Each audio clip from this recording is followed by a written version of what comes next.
If we're going to have a sustainable business long term, we need to set up the systems and processes to enable that. It's no good just looking around for any job and taking any job. We want to be here in the long term, you know.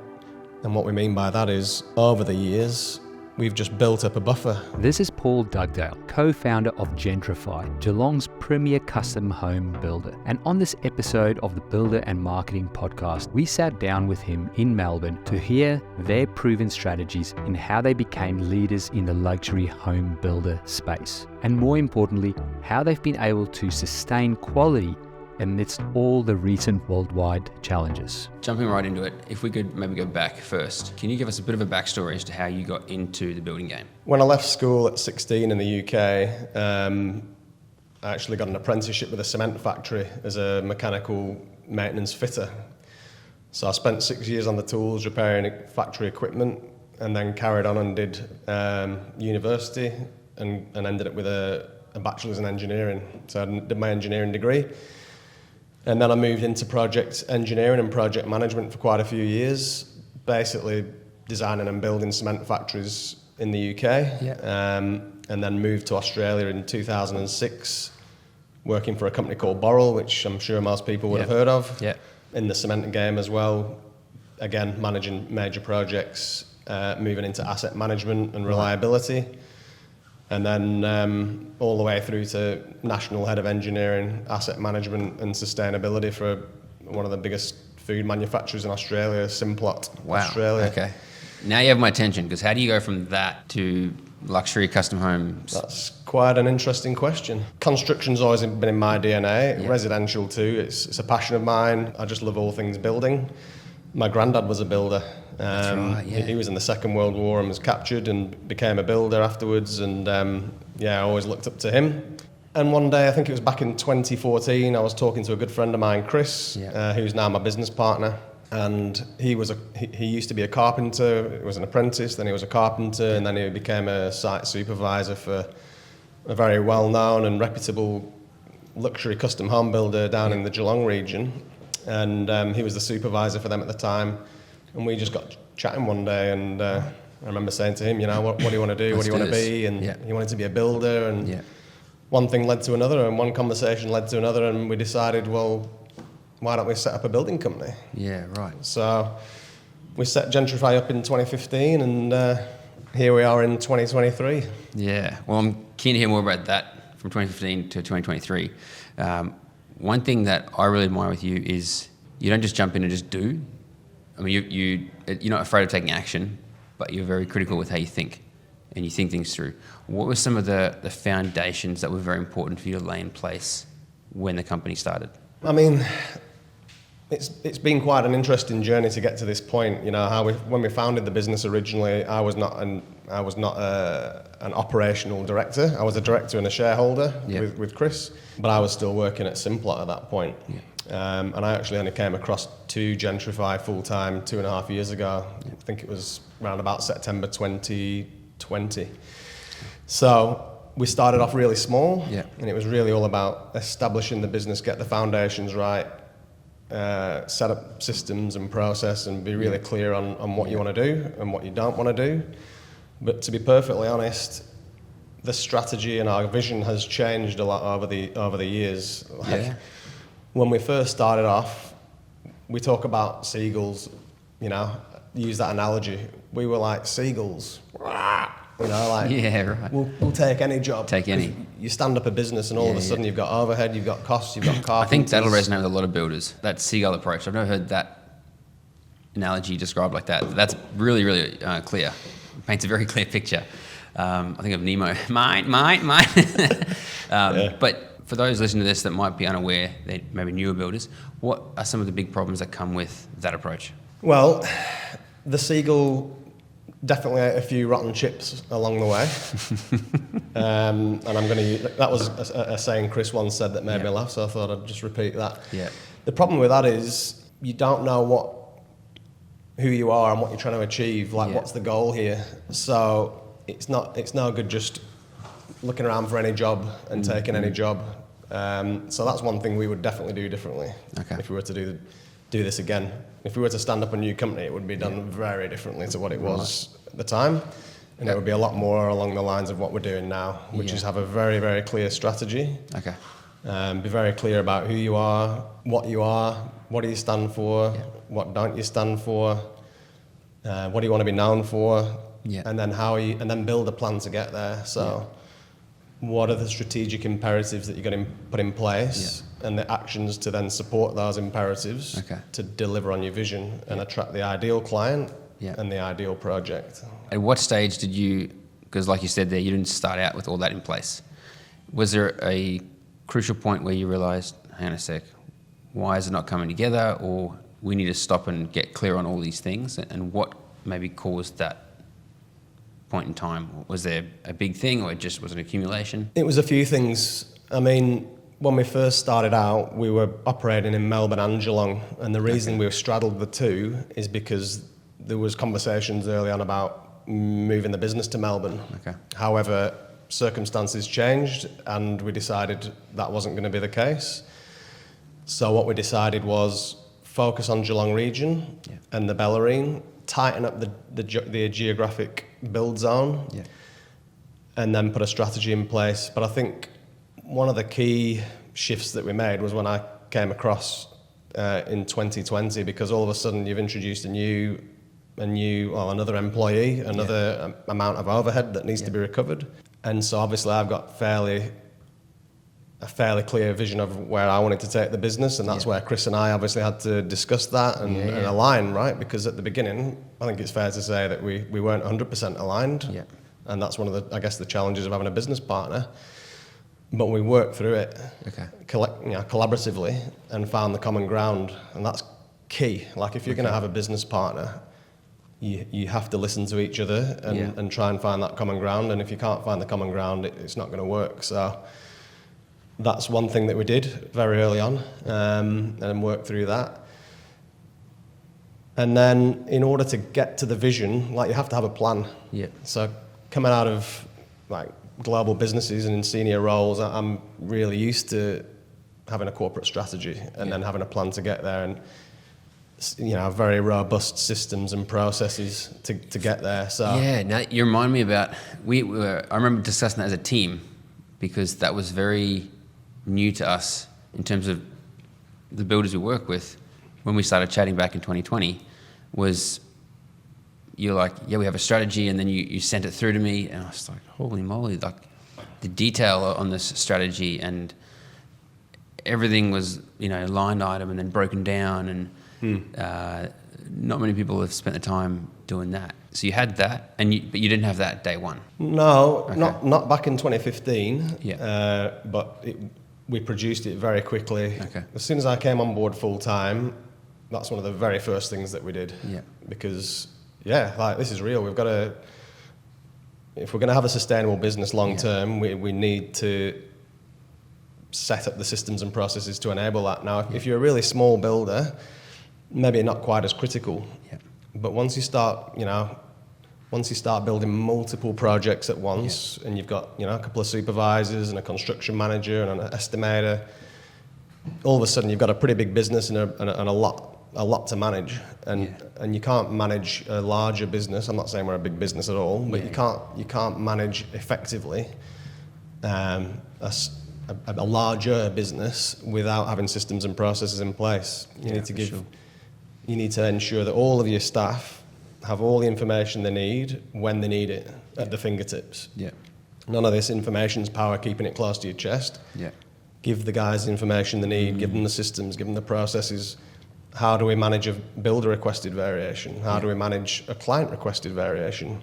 How do we keep track of the changes throughout the system, whether it be the spec, drawings? How do we make sure the trades have got the updated drawings and have not got the old drawings? And then, there's a lot that can go wrong, and it's really about error-proofing the business. How do we ensure that we've got sufficient checkpoints and systems to prevent issues happening that you don't want, that the client doesn't want either. So systems and processes are really important. What importance would you place on clarity of vision, and that is shared with the entire team? Very, very important.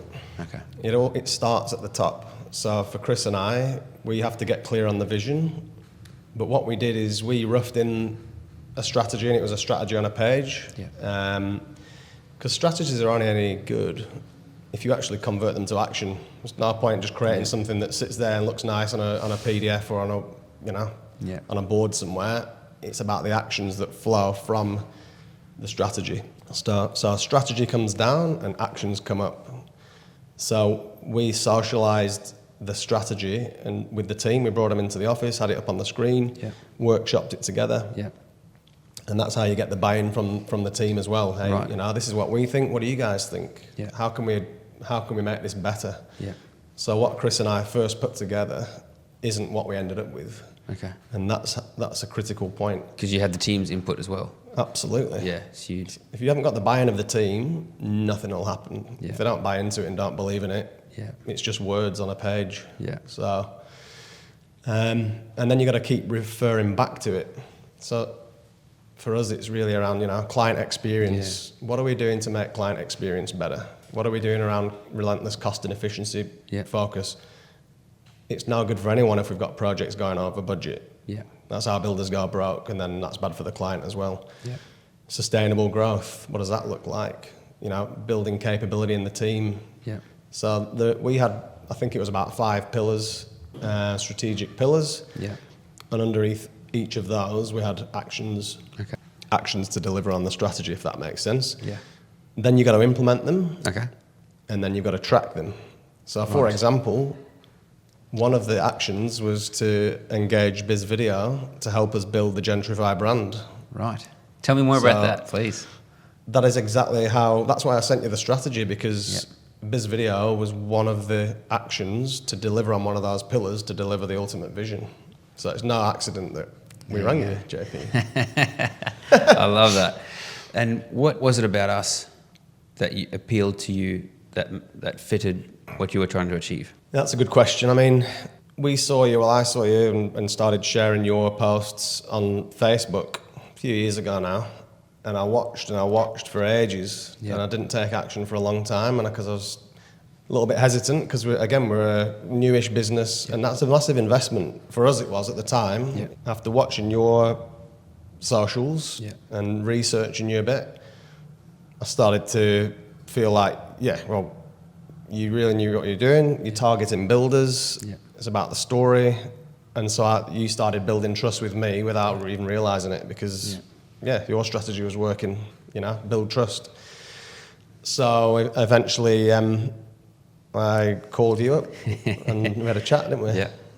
And that's how that sort of played out. And now, in some ways, we're doing the same thing, aren't we? We're telling our story. And building trust with your people clients while we're asleep. It's automated, so... What's that like, knowing that that's in place? It's being automated, the story's out there being used. It's great. And I reckon a lot of people do watch it. I can see the stats. So quite often clients, when they ring up, they're coming in a lot hotter now. Break that down for me, because that's a big question, or that's something I try and explain to people, is the impact that you're going to see.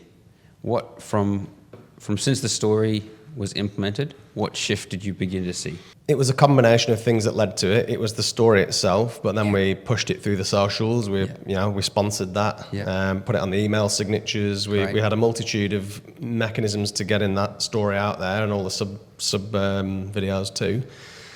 We did notice an increase in inquiries straight away, and we signed quite a few prelim agreements, we call them, to design homes. And so the quality of leads definitely improved. We say no a lot more than we say yes.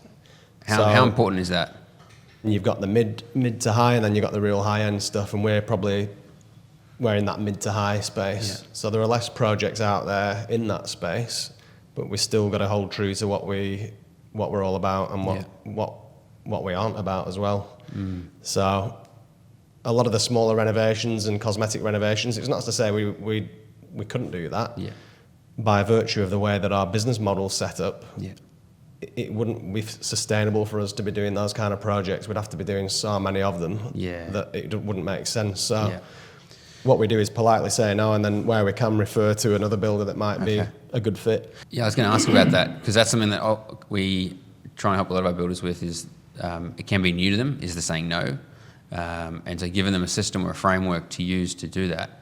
What have you found to be most beneficial, helpful, powerful for you when it comes to doing that well?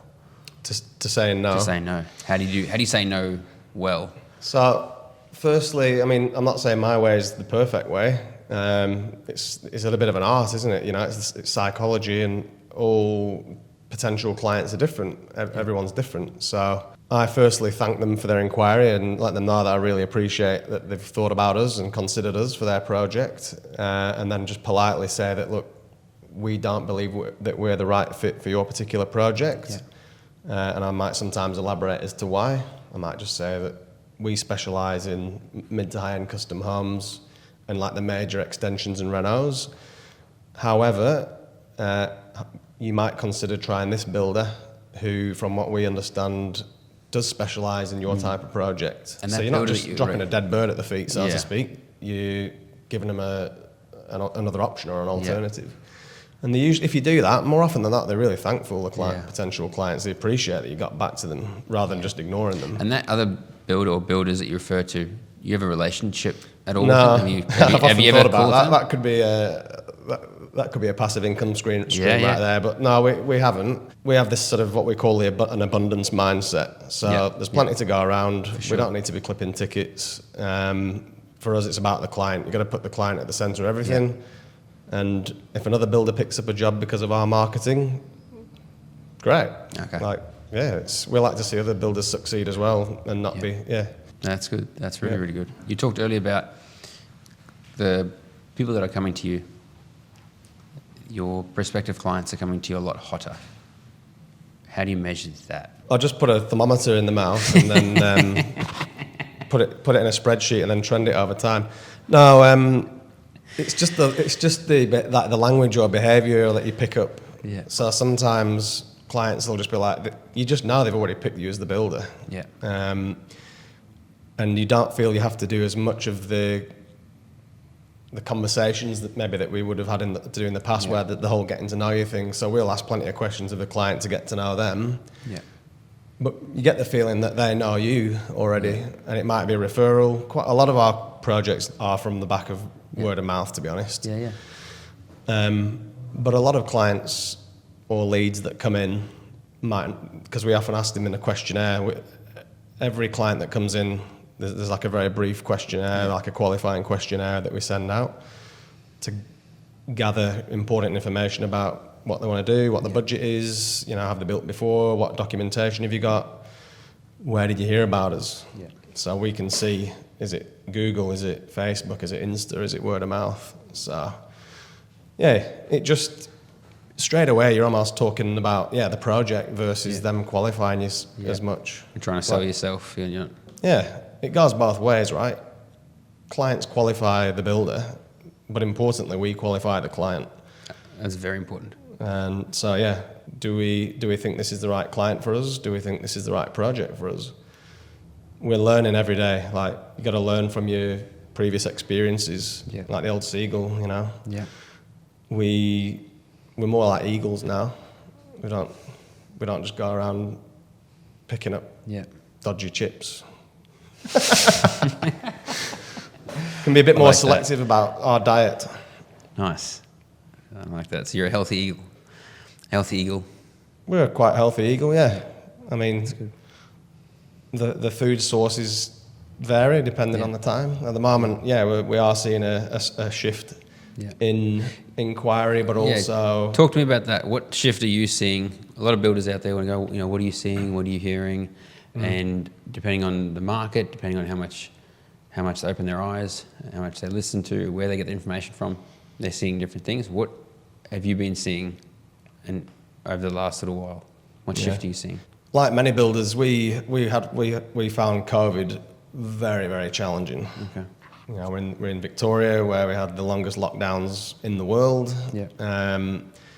Major supply chain challenges, lead times blew out, huge. Yeah. Like we used to be able to get a prefab truss in 3 weeks. It just blew out to 16 plus weeks, which impacted cash flow. Yeah. And then obviously rapid escalation of materials and then labour. Yeah.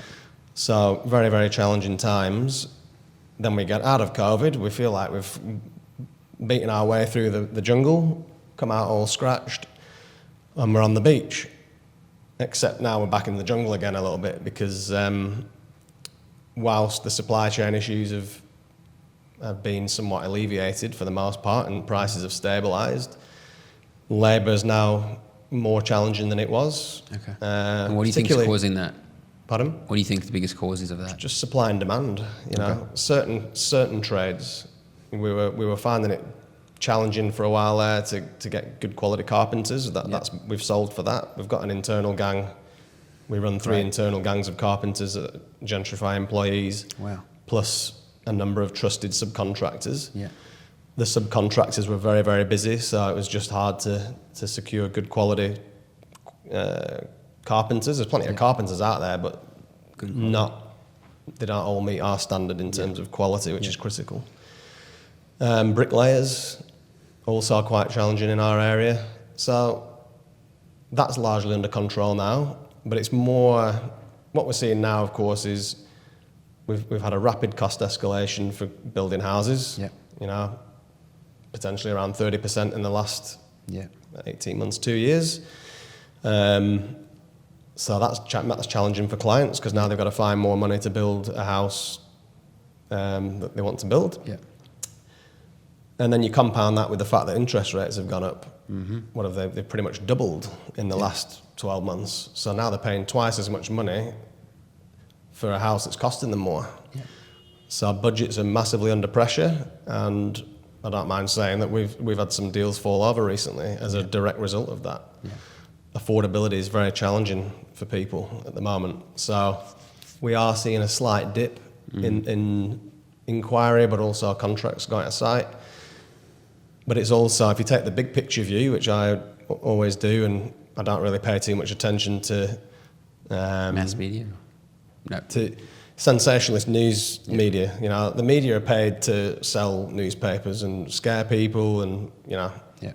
But if you take a big picture view and look at the broader economy and the building industry, it's always been cyclical. Yeah. The property market's always been cyclical. So we're in that part of the cycle right now. So it's just about always making sure you're set up for the long term, you're thinking long term, and you're pushing and pulling the right levers to manage your way through it. Yeah. And for us, one of those things is building a war chest. Chris and I, we're pretty conservative guys. We want to be here in the long term, you know.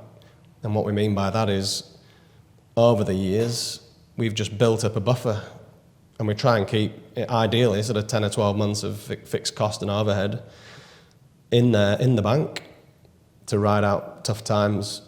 And if we hadn't done that prior to COVID, we would have been potentially in a lot of trouble, like a lot of builders were. We've seen a lot of builders go bust.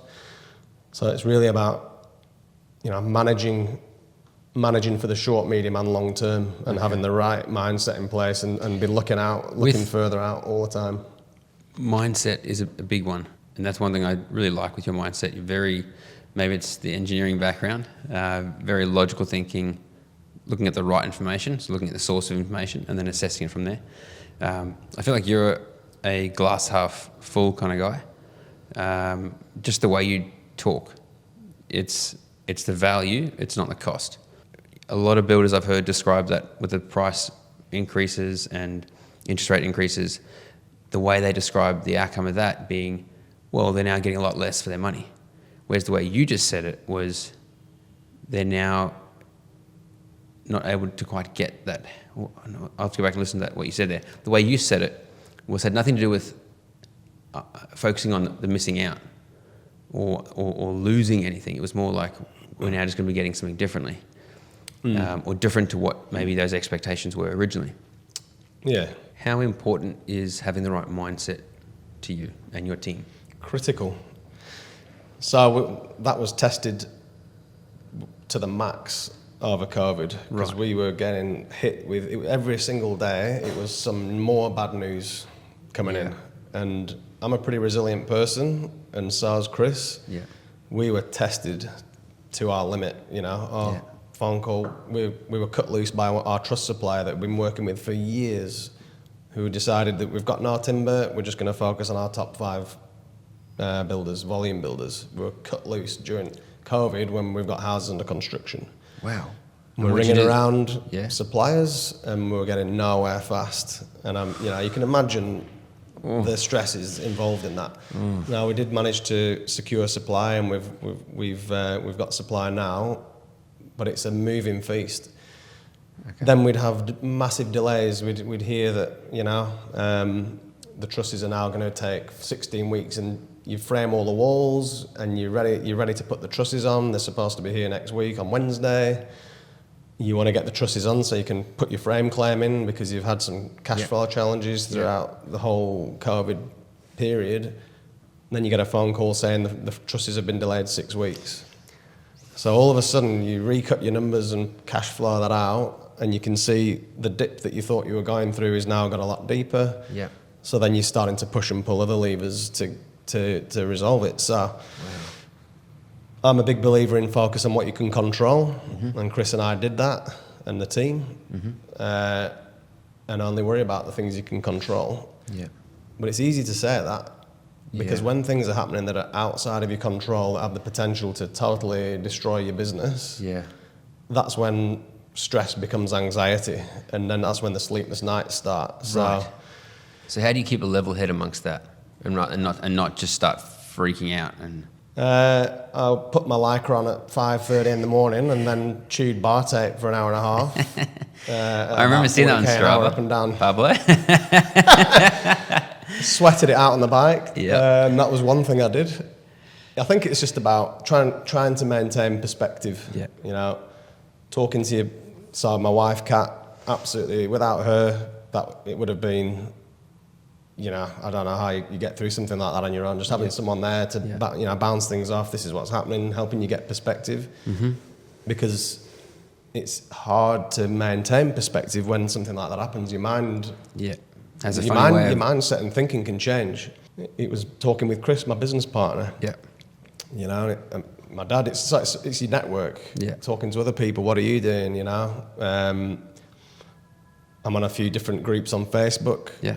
So you can network and see what other builders are facing and how they're doing it. You know, there's a few ways you can do it. With the network side of things, that's a big thing that we often see come up for builders. So we're really excited to jump into that with the workshop and mastermind tomorrow. And who you have put around you is so important. Very. Who are some of those key people that you put around yourself to help take the business to where you want to take it, in terms of their roles and experience? It's a multitude of people. So I bounce a lot of things off my dad. He was a businessman. He's an engineer himself. Didn't do residential construction, but a very seasoned and experienced businessman who I respect very, very highly. Yeah. He was recently awarded the British Empire Medal by Queen Elizabeth, and went to the Buckingham Palace last May and met Charles and Camilla, and now Charles has invited my dad to his coronation in May. He's an inspiration to me. Are you his plus one, or? No, there's no plus one, unfortunately. I said, have you got a good seat? He went, yeah, I think I'm next to the toilets. I don't know, that's just his humour. But my dad, a good friend of mine, Tim, so he's 10 years older than me. He rides bikes as well. He's very experienced. He's got a really cool, calm head on his shoulders.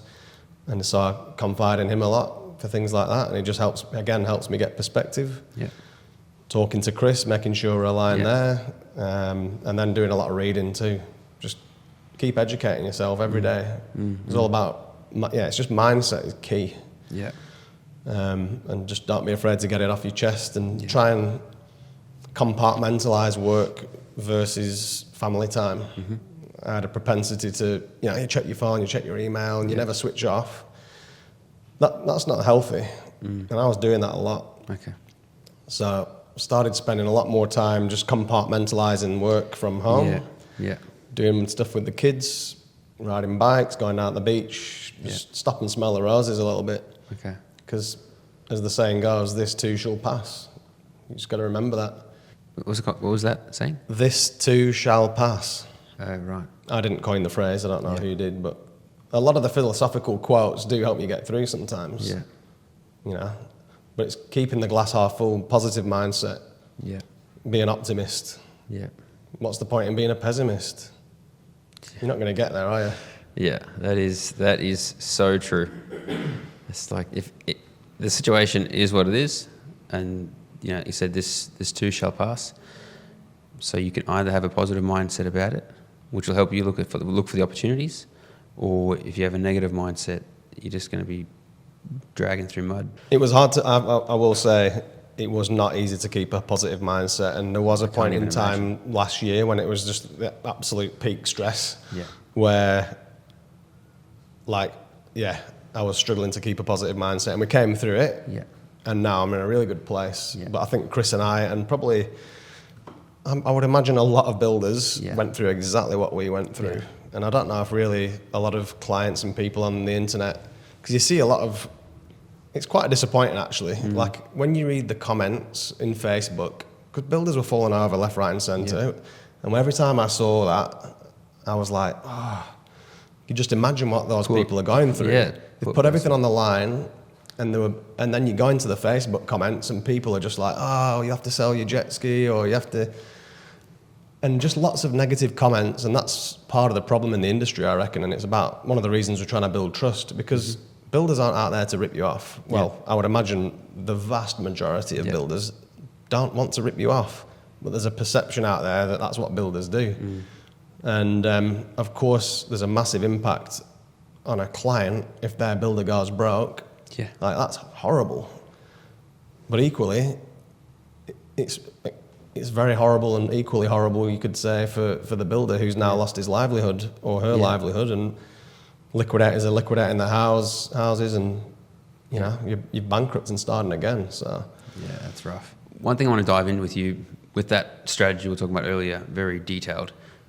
Marketing, obviously, you understand the power of that, and conversations that we sometimes have with new builders is explaining to them what we call aggregate marketing, or understanding the big picture and how everything works together and correlates together to get the outcome. It's not just about putting the ad up. It's not a vending machine. What perspective do you take on marketing, and what all do you do to put Gentrify out there in the right place, the right time, and to get the outcome you want? Yeah, that's a good question. Firstly, I'll say I don't think we're certainly not the best out there in terms of marketing, and it's probably one of our big growth or opportunities, should we say, and that's one of my focuses. There you go. Pardon? They're just talking like that. Well, many people would say that's our biggest downfall, whereas you're saying that's our biggest opportunity. That's mindset. Yeah, that's exactly. Brilliant. My mindset is continuous improvement.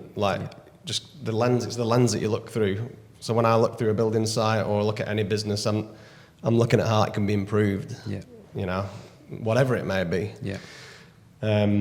So with your marketing, what approach do you guys take with that big picture? So it's an area of opportunity for us, and I tend to benchmark other builders and see what they're doing.